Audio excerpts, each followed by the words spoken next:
Hi, and welcome back to this second part of the human physiology video lectures. And in this part, we're going to move on from homeostasis and negative feedback controls, and we're going to consider a very, very important aspect of physiology, and that is basic chemistry.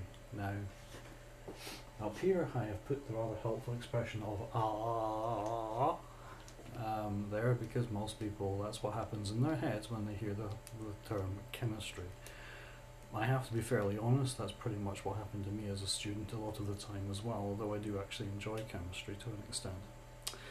We don't need a lot of understanding of chemistry in physiology, at least at this level, but we do need to have some, so we spend a little bit of time making sure that we're all on the same page regarding our chemical knowledge. So I'm going to do this in about 2 or 3 short video sequences, because I first of all want to look at an atom and the structure of an atom and the principles of what elements are, and I want to take that forward and then look at ionic bonding, and then I want to look at covalent bonding. And throughout all of this I'm going to be mentioning charge an awful lot, and one of the major principles in human physiology is simply, is something charged, meaning does it have a magnetic attraction to something else with charge, or does it not have charge, and therefore it will not interact with magnets at all. So these are the things, these are very simple ideas that we're trying to think about, which will actually dictate an awful lot of what we understand as physiological principles later on. So let's get started. Alright, so what is an atom? An atom is basically the fundamental unit of matter in the universe. It's the smallest thing that exists that, natural events does not separate into its component parts. So the universe is comprised of atoms, and there are different types of atoms which we refer to as elements. Why is one element different from another? Well, it's basically down to what the atom is made up of. So here we have 2 atoms drawn here, but the atom at the top here, here's one atom, here's another atom. We'll start with the simpler one. This side underneath I've written hydrogen and H11, which is how we put it in chemistry. So what do we see? Well, we see a central area here, which is the nucleus, and in the nucleus we see one P. P stands for a proton, and protons have a positive charge. So there's one proton at the center, and then surrounding that we have one electron, and electrons are negatively charged. So obviously the negative charge here, if I draw it on, is attracted to the positive charge there. And the electron moves around, orbiting the central proton. So this is the simplest of all of the atoms that exist. It's one proton and one electron. This is important because hydrogen is an important element within the human body, and has important properties which we'll talk about in more detail at a later date. So this is the simplest. Let's look at the next one up and see a little bit more complexity. So here we have helium, which is number 2. This is the first one on the periodic table, and here we have 2, number 2. This is helium, and helium has 2 protons. So 2 positive charges,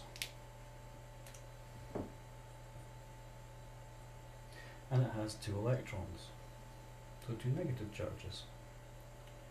So this had 1 proton, 1 electron. This has 2 protons, 2 electrons. If we go to the third one, which is lithium, you'll find that lithium has 3 protons and 3 electrons.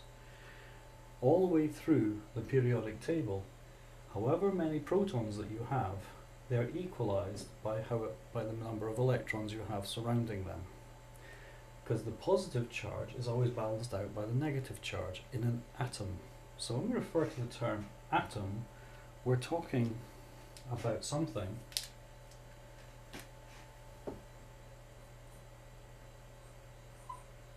which is neutral, or no charge, because protons equal electrons. So positive equals negative. So that's the first important principle about atoms, is that they don't carry any charge because they have the same number of negative charges as positive charges in the atom. So protons in the nucleus at the center, and then electrons surrounding. Alright, so in this more complex atom we've got two protons, two positive charges, and two electrons, but now we have something new. We have neutrons sitting there, and neutrons do not carry any charge. The neutral charge, so that's hence they're called neutrons for being neutral. They're actually made up of a proton and electron fused together. So the positive and the negative is fused, and there's no overall charge. They balance out. So why do we have neutrons here when we don't have neutrons here? Well, this is essentially very simple magnetism. You know from playing with magnets when you were young, or maybe you still do and just don't tell anyone. But if you take a positively charged magnet and another positively charged magnet and you try and push them together, you can have lots of fun trying to get them to touch.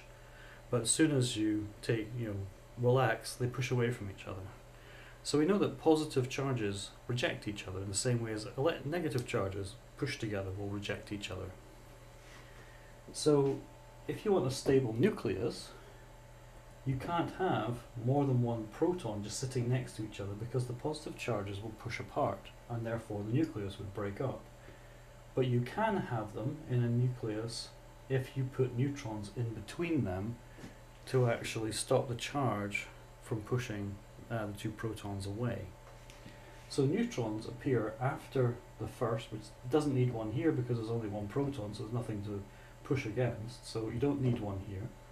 But in the rest of the atoms of the periodic table, which have two protons or more, you require neutrons in order to balance out and allow the protons to stick together without falling apart in the nucleus.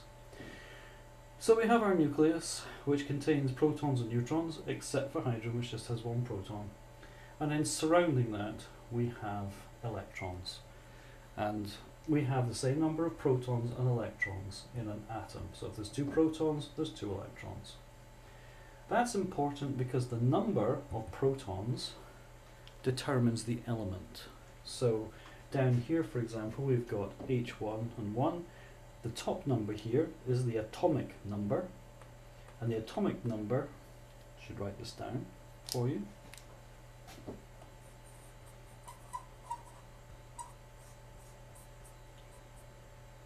equals the number of protons, which equals the element. So the element is decided by how many protons there are in the nucleus. So one proton in the nucleus, this is the top number here, is hydrogen. Two protons in the nucleus, we have helium. Three protons in the nucleus, we have lithium. Four, we have beryllium. 5 boron. 6 carbon. 7 oxygen, 7 nitrogen. 8 oxygen, etc, etc, etc. So your atomic number is your number of protons, gives you your element, and so that's the top number we write in shorthand. So if we got helium-24, it's told you how many protons are in the center. Because it's an atom, protons match electrons. If you know how many protons you have here, you also know how many electrons you have on the outside. And the bottom number here, 4, is your atomic mass, or a weight. And your atomic mass is protons plus neutrons. So we basically give them AMUs, or atomic mass units, which you don't need to bother about. But for example, 1 proton equals 1 atomic mass unit. 1 neutron also equals 1 atomic mass unit. Now, just a minute ago we said a neutron is a proton and an electron fused together, yet they both weigh the same. How is that possible? Well, it tells us a lot about the electron. The electron is so light is so infinitesimally light that it has no impact on the mass or weight of the atom as a whole, and because of that is not included in the atomic mass. So all we include is the proton and the neutron. They're 1 AMU each, so if you have, in this case, the 2 neutrons in between the 2 protons and helium, that gives you an atomic mass of 4, which you put at the lower part. So this shorthand for the elements, we have helium, He, 2 protons, and then the atomic mass is 4. You take the 2 out of the 4, tells you how many neutrons are there. You already know how many electrons are there because they equal the number of protons. So that's 2 protons, 2 electrons, 2 from 4 is 2, so 2 neutrons as well. And this is how we set up our atoms, and this is how we put them into our periodic table, is by their element 1, 2, 3, 4, 5, 6, and so on into the 100 area. We're only really interested in the first 20 or so in biological systems. I'm going to stop there because I've said everything I want to about atoms. When we come back, I'm going to talk about an atom when it's actually had its charge altered, and then it is termed an ion and how they form ionic bonds. So thank you for listening.